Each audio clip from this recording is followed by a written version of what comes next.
Alright, so here's my NV200. Getting ready to take it into the mechanic, and we're going to put the Sumosprings on. So here's what they look like. This is how they come in this box. I got these off of eBay. And these are the ones specifically for the Nissan NV200. The ones that I have are the black ones, the SSR 601-47.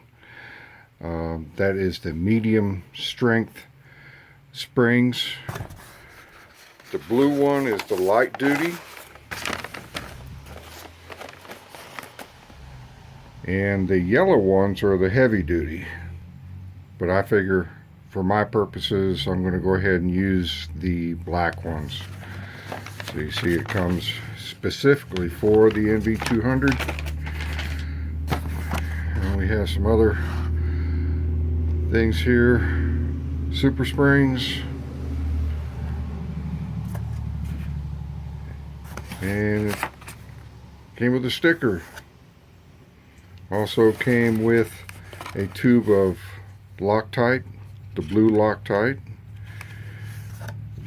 And then here are the springs themselves. And there's the compressor or the adjuster washer. So we're going to try to get these put on today and get a few views underneath. So here we go.